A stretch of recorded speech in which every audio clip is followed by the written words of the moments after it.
श्री शिवाय नमस्तुभ्यम। हर हर महादेव।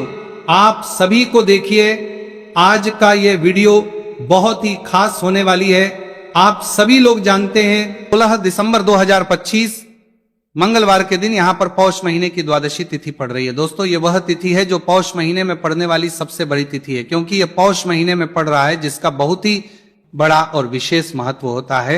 और ऐसा दिन पूरे साल में सिर्फ एक ही बार आता है। और दोस्तों, आप सभी लोग जानते हो कि पौष मंगलवार द्वादशी तिथि का अगर सबसे बड़ा कोई उपाय है तो वह 5 तुलसी पत्तों वाला उपाय तो हो। दोस्तों, इस पौष माह के मंगलवार द्वादशी तिथि के दिन आप लोगों को इस 5 तुलसी पत्तों वाला उपाय को जरूर करना है। बहुत सारे लोग होंगे जिन लोगों ने इस उपाय को ना किया हो, मतलब पूरा साल निकल गया और उन्होंने किसी भी दिन इस 5 तुलसी पत्तों वाला उपाय को ना किया हो। पर दोस्तों, आपके पास एक आखिरी मौका बचा हुआ है, जो कि 16 दिसंबर 2025 पौष महीने का मंगलवार द्वादशी तिथि के दिन। तो इस दिन आप लोगों को इस वाले उपाय को जरूर कर लेना है। भले ही आपने पूरे साल भर अभी तक इस उपाय को ना किया हो, पर अगर आपने इस पौष महीने के मंगलवार द्वादशी तिथि के दिन अगर इस वाले उपाय को कर लिया तो आपको इस उपाय को करने का वह फल मिलेगा जिसकी आपने कभी कल्पना भी नहीं करी होगी। इसीलिए आप लोग इस वाले उपाय को एक बार जरूर कर लेना, ताकि आप लोगों के हाथ से यह मौका ना जा सके और आपको इस उपाय को करने का फल मिल सके। दोस्तों, यह उपाय पंडित जी ने अपनी अभी की ही शिव महापुराण की कथा में बताया है, जिस उपाय को आज हम आपको बहुत अच्छे से समझाने वाले हैं। इस वीडियो को देखने के बाद इस उपाय को समझने के लिए आपको कोई और वीडियो को देखने की जरूरत नहीं पड़ेगी। तो चलिए दोस्तों, उपाय को शुरू करते हैं। देखिए, यह पौष महीने के द्वादशी तिथि के दिन ये इतना खास होता है, इतना महत्वपूर्ण होता है। देखा है कभी कभी बड़े बड़े पूजा पाठ अनुष्ठान से जो मनोकामना पूर्ण नहीं होते, वो पौष महीने के मंगलवार द्वादशी तिथि के दिन एक छोटे से उपाय करने से ही आपकी मनोकामना पूर्ण हो जाती है। और बहुत सारे लोगों ने इस उपाय को किया भी है और उनको इस उपाय को करने का फल भी जरूर मिला है। अगर आप लोग भी इस उपाय को करना चाहते हैं तो आप इस उपाय को पहले अच्छे से लेना, सुन लेना, उसके बाद करना, आपको इस उपाय का फल जरूर मिलेगा। और इस उपाय को कर लेने से आपके घर में चाहे किसी भी प्रकार की दुहक और समस्या क्यों ना चल रही हो, आपको उसका कारण भी नहीं पता है कि भाई ये समस्या किस कारण से चल रही है, उसका कुछ भी कारण हो सकता है। जैसे कि दोष हो सकता है या किसी भी तरह का मंगल दोष भी हो सकता है। तो इस दिन आप लोगों को 5 तुलसी पत्तों वाला उपाय कर लेना है। यह एक ऐसा उपाय है जिस उपाय को किसी विशेष दिन पर किया जाए तो भाई उस विशेष दिन का जो है वो तो हमें मिलता ही मिलता है। पर हमने उस दिन पर इस उपाय को किया है तो हमें उससे भी बड़ा फल मिलता है, और फल बहुत जल्दी मिलता है, क्योंकि आप इस उपाय को बहुत ही बड़े और विशेष दिन पर कर रहे हो। तो चलिए अब उपाय के बारे में बात करते हैं, लेकिन उससे पहले आप लोगों को यह जानना आवश्यक है कि आखिर ये उपाय किस समय करना है, किसको करना है और कैसे करना है। तो चलिए हम आगे को वीडियो में एक एक करके बता देते हैं, लेकिन उससे पहले अगर आप लोग हमारे चैनल पर नए हैं तो हमारे चैनल को सब्सक्राइब कर लेना और इस वीडियो को लाइक करके कमेंट बॉक्स में श्री शिवाय नमस्तुभयम ओम नमः शिवाय जरूर टाइप कर देना। तो दोस्तों, इस 5 तुलसी पत्तों वाला उपाय को हमें इस मंगलवार द्वादशी तिथि के दिन कैसे करना है, किसको करना है, किस समय करना है और कहां पर करना है, ये सारे सवालों के जवाब आपको इस वीडियो में मिल जाएंगे। और ये जो वीडियो देखेगा भाई, उसको 5 तुलसी पत्तों वाला उपाय जरूर करना चाहिए, क्योंकि इस दिन 5 तुलसी पत्तों का भी बहुत ही बड़ा और विशेष महत्व होता है। और जब बात आ जाए 5 तुलसी पत्तों की, तो ये सोने पे सुहागा वाली बात हो जाती है और ये एक बहुत ही बड़ा उपाय हो जाता है इस पौष मंगलवार द्वादशी तिथि का। तो अब दोस्तों, इस 5 तुलसी पत्तों वाला उपाय को आखिर करना किसको है, सबसे पहले हम लोग वो बात जान लेते हैं। तो देखो, घर की जो बड़ी माताएं बहनें होती हैं, उन माताओं बहनों में से कोई भी एक बड़ी माता बहन इस वाले उपाय को कर सकती है। और दोस्तों, अगर आप चाहे तो अपने घर में से सभी सदस्यों को भी इस उपाय को करवा सकते हैं। अगर किसी व्यक्ति की खुद की कोई मनोकामना है, खुद की कोई दुख और परेशानी है जो कि वो अपने लिए ही करना चाहता है इस वाले उपाय को, तो वो खुद अपने लिए भी कर सकता है। बाकी अगर कोई घर में से ऐसा है जो कि अपने पूरे घर परिवार की सुख और शांति लिए ये वाला उपाय करना चाहता है, तो भाई वो भी कर सकता है, उसमें भी कोई दिक्कत वाली बात नहीं है। कहने का मतलब यह है कि इस उपाय को हर एक सदस्य भी कर सकता है और पूरे घर परिवार के सदस्य के लिए घर की बड़ी माताओं बहनों में से कोई एक माता बहन भी कर सकती है। माताएं बहनें अगर घर में उपस्थित ना हो या वो ये वाला उपाय ना कर पा रही हो तो फिर घर का कोई बड़ा सदस्य भी इस 5 तुलसी पत्तों वाला उपाय को कर सकता है, चाहे फिर वो पुरुष ही क्यों ना हो, उसमें कोई भी दिक्कत वाली बात नहीं है। 5 तुलसी पत्तों वाला उपाय को, आखिर इस उपाय को हमें किस समय करना है, सुबह के समय करना है कि शाम के समय करना है? तो देखो, इस वाले उपाय को आप लोग सुबह के समय भी कर सकते हो और शाम के समय प्रदोष काल में भी कर सकते हो। अब अगर आप पूछो कि भाई सबसे उत्तम समय कौन सा रहेगा इस 5 तुलसी पत्तों वाला उपाय को करने का, तो हम आपसे बस यही कहेंगे कि इस उपाय को आप सुबह के समय ज्यादा बेहतर होगा। बाकी अगर प्रदोष काल शाम के समय भी करेंगे तो भी अच्छा होगा, उसमें कोई भी दिक्कत वाली बात नहीं है। तो अब दोस्तों, जो अगली सबसे बड़ी और महत्वपूर्ण बात आती है वो ये आती है कि सुबह अगर हम उपाय को करेंगे तो हमें कितने बजे से लेकर कितने बजे तक के बीच में करना है, और शाम के समय प्रदोष काल में करेंगे तो हमें कितने बजे से लेकर कितने बजे के बीच में करना है। तो देखो, सुबह जितनी जल्दी हो सके आप उपाय को करने की करना। बाकी अगर किसी कारणवश लेट भी हो जाओ, थोड़ी देर भी हो जाए, तो 10 या 12 बजे तक भी आप उपाय कर लेना, पर 12 बजे से ज्यादा देरी ना हो, ठीक है? इस बात का ध्यान रखना। उसके बाद में दोस्तों, अगर शाम के समय प्रदोष काल की बात करें, प्रदोष काल का जो समय है होता है वह शाम के 6 बजे से शुरू हो जाता है। मतलब शाम के 6 बजे से लेकर 7 बजे के बीच का जो समय होता है, यह समय प्रदोष काल का समय होता है। पर अभी जो मौसम चल रहा, इस मौसम में जो है शाम बहुत देरी से होती है, तो आप इस उपाय को 7 या 8 बजे के बीच में भी कर सकते हो। मतलब शाम के 6 बजे से रात 8 बजे के बीच में आप कभी भी इस वाले उपाय को कर सकते हो, उसमें कोई भी दिक्कत वाली बात नहीं है। तो आज की वीडियो में तुलसी के पत्ते का ऐसा उपाय आपके लिए लेकर आए हैं। इसे आपने अगर मंगलवार के दिन कर लिया, उसी तरह से कर लिया जैसे हम आपको बताने वाले हैं, तो बड़ी से बड़ी निर्धनता और गरीबी भी आपके जीवन से दूर जाएगी। देखिए, तुलसी के पौधे में मां लक्ष्मी का वास होता है ना? तुलसी का पौधा श्री हरि विष्णु को सबसे प्रिय है, और तुलसी का पौधा आपके जीवन की निर्धनता और गरीबी को बहुत तेजी के साथ दूर कर देता है। इसी के साथ आप सभी को यह बात पता भी होगी कि जो मंगलवार का दिन है, कर्ज से जुड़े जितने भी आपके जीवन में कष्ट है, कर्ज को लेकर जो भी आपके जीवन में समस्याएं हैं, उन्हें अगर आप अपने से जल्दी दूर करना चाहते हैं तो हमेशा आपको मंगलवार का दिन चुनना है। मंगलवार के दिन उपाय करने हैं हनुमान जी से जुड़े हुए, और उसमें अगर आपने तुलसी के पत्ते से जुड़ा हुआ उपाय कर लिया तो यह और भी उत्तम होता है। चलिए बात कर लेते हैं कि वो कौन सा पहला उपाय है जो आपको विशेषकर मंगलवार द्वादशी तिथि के दिन करना है। तुलसी के 5 पत्तों से, तो देखिए उपाय आपको बताए उससे पहले आपको बता दें कि हनुमान जी को संकट मोचन बजरंगबली को तुलसी बेहद प्रिय होती है, और जब भी आप तुलसी का उपाय करते हैं तो वो बहुत जल्दी आपसे प्रसन्न हो जाते हैं। तो उपाय को करने के लिए आपको तुलसी के 5 पत्ते ले लेने हैं। अब तुलसी के 5 पत्तों के ऊपर आपको भगवान राम का नाम लिखना है। सिंदूर जो होता है, सिंदूर आप थोड़ा सा लें। बजरंगबली के मंदिर में आपने देखा होगा जो सिंदूर चढ़ता है वही सिंदूर आपको लेना है, और राम भगवान का नाम आपको तुलसी के 5 पत्तों के ऊपर लिख देना है। अब आपको क्या करना है, ये 5 पत्ते आपको हनुमान जी को अर्पित करने। आपके घर के आसपास जहां भी हनुमान जी का मंदिर हो वहां पर आप जाएं और तुलसी के 5 पत्ते आप उन्हें अर्पित करें, और एक दीपक आप लेकर जाएं, ठीक है ना? दीपक यहां पर आप चमेली के तेल का भी ले सकते हैं, सरसों के तेल का भी ले सकते हैं। कोई भी एक दीपक लेकर जाए और तुलसी के 5 पत्ते लेकर जाए जिसके ऊपर आपने भगवान राम का नाम लिखा है। तो देखिए, पहली चीज कि तुलसी का जो पत्ता होता है यह श्री हरि को बहुत प्रिय है। दूसरी चीज कि हनुमान जी को बहुत प्रिय है।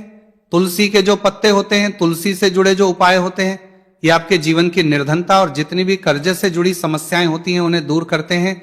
तो तुलसी के 5 पत्ते आपको अर्पित करने हैं, और जो दीपक आप लेकर के गए हैं, चाहे चमेली के तेल का आपने लिया है, सरसों के तेल का आपने लिया है, वो आपको हनुमान जी की मूर्ति या फिर प्रतिमा के सामने आपको लगाना है, और यहां पर आपको भगवान राम का नाम लेना है। उनके नाम का आपको जाप करना है। कितनी बार करना है? 21 बार। देखिए, भगवान राम का नाम हनुमान जी को सबसे प्रिय है।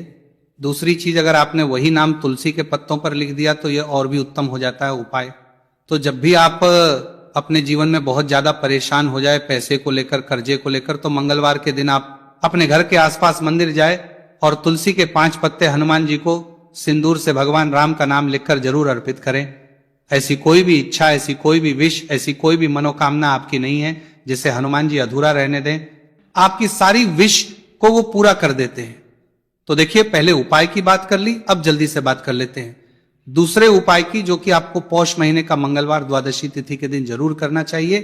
क्यों करना चाहिए? क्योंकि हनुमान जी इस उपाय को करने बहुत जल्दी प्रसन्न हो जाते हैं। ऐसा आप मान के चलिए कि जो आपको अपने जीवन में चाहिए और आपको कहने की भी जरूरत नहीं पड़ेगी, आपके बिना कहे आपको वो दे देंगे। तो देखिए, आपको क्या करना है, यहां पर दिन समाप्त होने वाली है। तो चलिए दोस्तों, जानते हैं उस विशेष उपाय के बारे में। देखिए, इस वीडियो में हम पूज्य गुरु जी द्वारा बताए गए 3 बहुत ही चमत्कारिक उपायों के बारे में जानेंगे।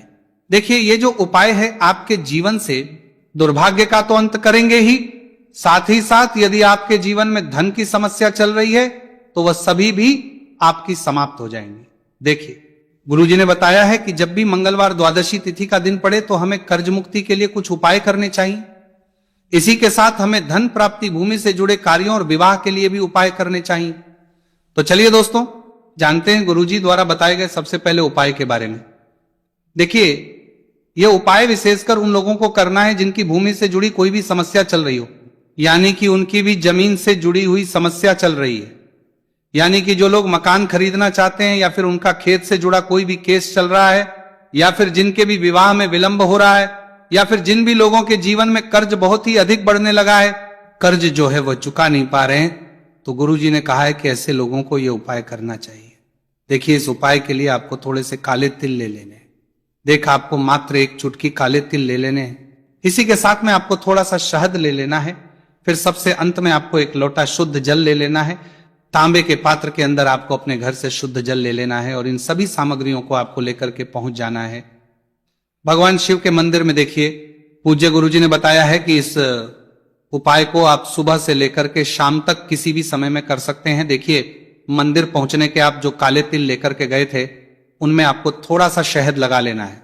देखिए, आप जो शहद लेकर के आए हैं उस शहद में आपको ये काले तिल अच्छे से डुबो देना है और शहद से युक्त ये जो काले तिल हैं इन्हें आपको शिवलिंग पर अर्पित कर देने हैं, या फिर आपको शिवलिंग के चारों तरफ अच्छे से काले तिल का लेपन कर देना है।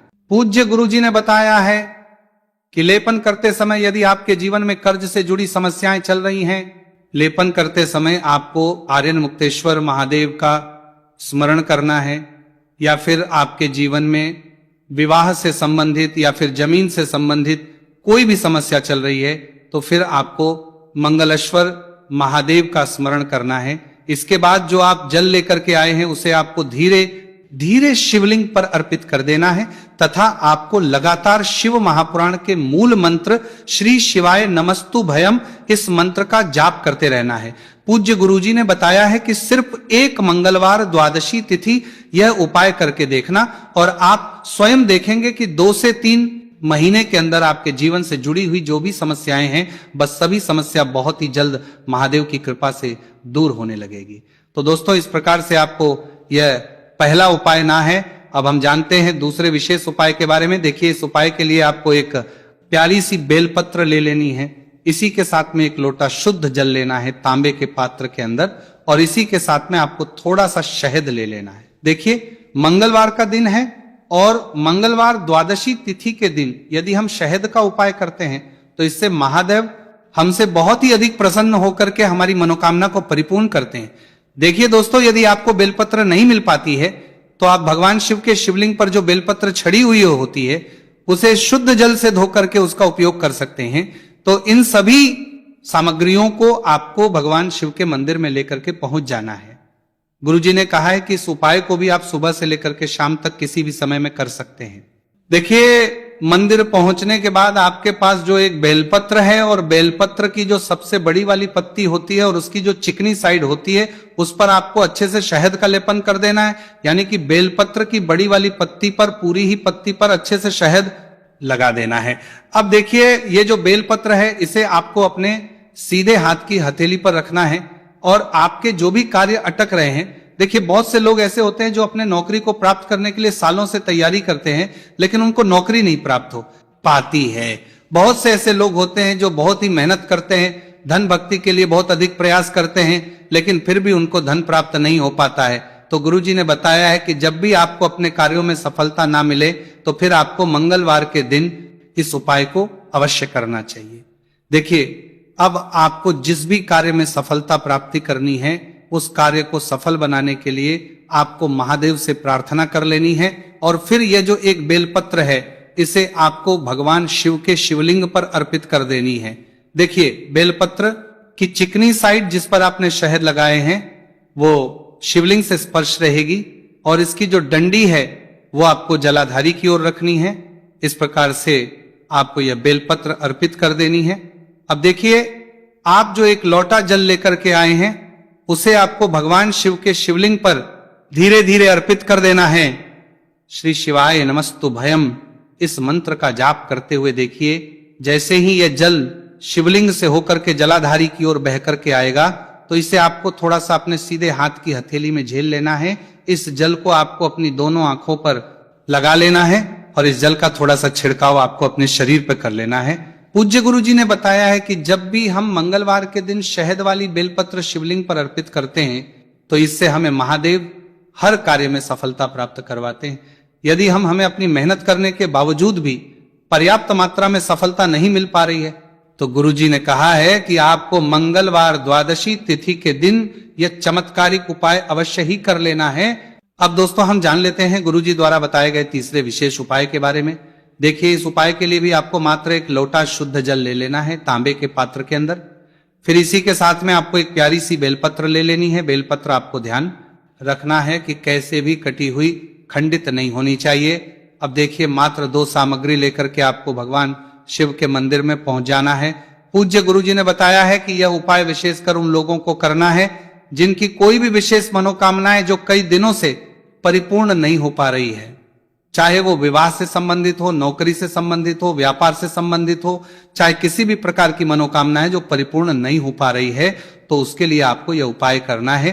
देखिए, इस उपाय को भी आप सुबह से कि शाम तक किसी भी समय में कर सकते हैं। देखिए, मंदिर पहुंचने के बाद सबसे पहले तो आप बेलपत्र लेकर के आए हैं, उसे आपको अपने सीधे हाथ की हथेली पर रखना है, और आपको महादेव से प्रार्थना करनी है कि हे मेरे महादेव, मेरी ये जो मनोकामनाएं बहुत दिनों से अधूरी है, मैंने कई प्रकार के उपाय कर लिए हैं, कई प्रकार के व्रत कर लिए हैं, लेकिन अभी तक मेरी मनोकामना परिपूर्ण नहीं हो पाई है।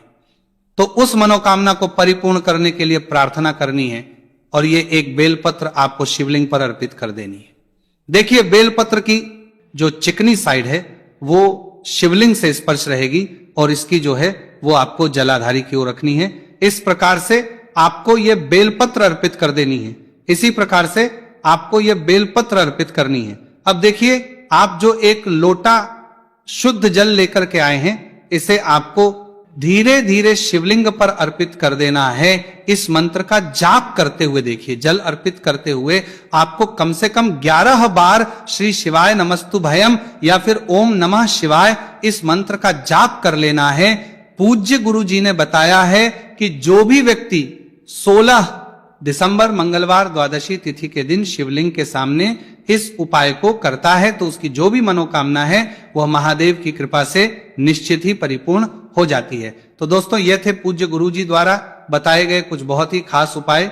अगर आपको जानकारी अच्छी लगी हो तो वीडियो लाइक करिएगा। मिलते हैं फिर एक नए वीडियो के साथ। श्री शिवाय नमस्तुभयम।